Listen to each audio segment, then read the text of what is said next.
Uma pergunta interessante aqui, tem uns objetos decorativos que se vende por aí, que é uma cúpula de vidro, né? Uma cúpula de vidro isolante. E ali dentro dessa cúpula de vidro tem um eletrodo. E aqui dentro tem gás a baixa pressão. Gás com pressão baixa. Vocês lembram do efeito luminoso da corrente elétrica?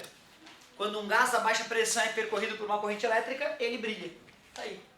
E dependendo do tipo de gás que tu preenche a lâmpada, o brilho pode ter uma certa cor. Por isso os luminosos podem ser avermelhados, roxinhos, verdes. Né? E as empresas que trabalham com iluminação, elas conseguem fazer a lâmpada então da cor que o cliente quer, usando um tipo de gás ou uma mistura de gases. O sujeito coloca um gás ali que vai dar uma coloração arroxeada, bonita, aquela corzinha, né? E a diferença de potencial entre a parte externa dessa esfera e a parte interna é enorme. Aí esse gás a baixa pressão acaba ficando condutor, só que ele fica condutor de forma aleatória. Às vezes, né, como tem fluxo de gás ali, às vezes a movimentação da partícula é tal que libera, né, que acaba conduzindo os raios com uma certa aleatoriedade, que dá aquele efeito bonito, né? Quando tu bota a tua mão, na verdade tu é condutora. Então tu acaba aumentando a diferença de potencial entre o ponto onde tu colocou a mão e a hastezinha. E aí aumenta a quantidade de corrente elétrica que flui naquela região. Aumentando a coloração, dando aquele efeito bonito, né? Uma cosquinha gostosa, um barulhinho.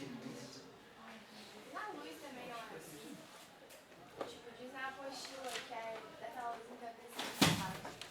A luz incandescente, o processo é diferente porque a luz incandescente tem um filamento de tungstênio que vai ser percorrido por uma corrente elétrica altíssima, né? E aí esse filamento vai ficar tão aquecido que vai brilhar. Então tu vê, a DDP tá daqui para cá, né? Essa coisa vai esquentar.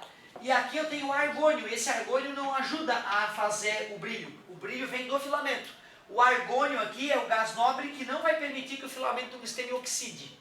Então, processos bem diferentes. Aqui foi o efeito luminoso da corrente elétrica, aqui foi o efeito Joule da corrente elétrica. Foi o aquecimento gerado pela corrente elétrica que causou o brilho. Ou seja, essa luz foi fabricada indiretamente, né?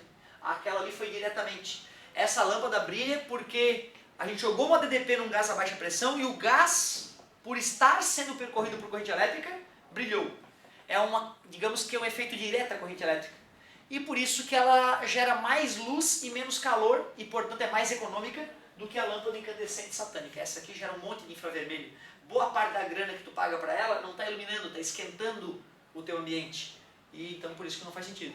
Como nem todos têm esse conhecimento técnico para fazer essa decisão, o governo resolveu proibir a fabricação dessas lâmpadas, a não ser para situações específicas, né? Então hoje não tem mais supermercado para tu comprar essa lâmpada incandescente, não deveria ter pelo menos, né?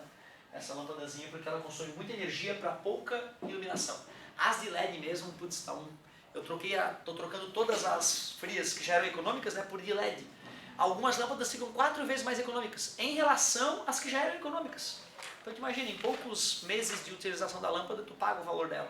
E como ela dura muito mais, então uma coisa que todos vocês devem estimular os pais de vocês a fazer é gastar uma graninha para trocar as lâmpadas todas por LED, principalmente se for queimando, né?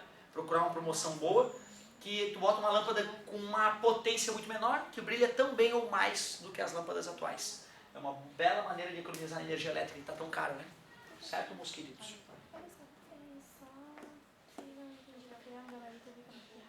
Posso fazer? Valeu, meu amor. Vamos? Claro.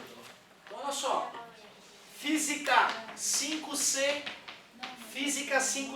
página 16, exercício 15-13. Uma esfera metálica positivamente carregada encosta na esfera do eletroscópio e em seguida é afastada.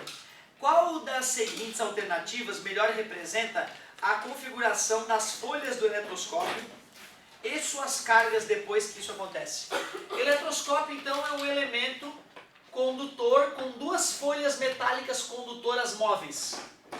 Se elas ficarem carregadas, elas se afastam e as perninhas abrem. Quando eu encostar um corpo positivamente carregado, o eletroscópio fica positivamente carregado. Quando eu encostar um corpo negativamente carregado, ele fica negativamente carregado. Ele disse que ele foi encostado por um corpo positivamente carregado. Ele vai ficar positivo, todo ele vai ficar positivo. Inclusive as carguinhas nas pontas das folhas.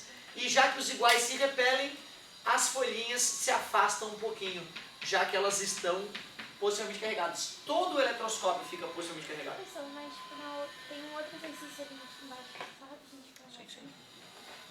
Porque, tipo, nós tem dois exemplos que ele diz, só que ele diz que ele não encosta, tipo, ele só aproxima. Isso aí é um processo de indução, claro. Esse processo foi eletrização por contato. Então o gabarito seria letra B. A questão anterior, ele não encosta, e a eletrização por indução. É diferente mesmo. Então 15 e 12.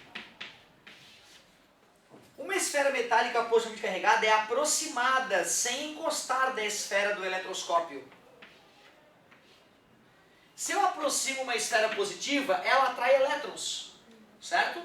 Como o capacete vai ficar com carga negativa, da onde vieram esses elétrons? Dos átomos mais distantes, que ficarão na ponta das folhinhas. Portanto, esses átomos ficam positivamente carregados. E continua abrindo as perninhas, já que os iguais se repelem, certo? Da mesma maneira que na eletrização por indução eu peguei um corpo neutro, aproximei de um corpo positivamente carregado e ele ficou induzido, esse fenômeno também pode ocorrer no eletroscópio, sem problema nenhum. Então ficamos negativo, positivo, letra C. Muito bem.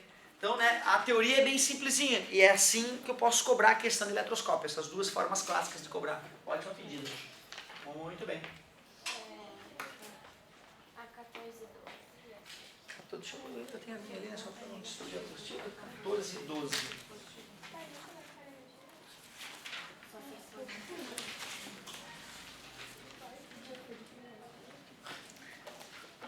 14 e 12, certo? Que vamos!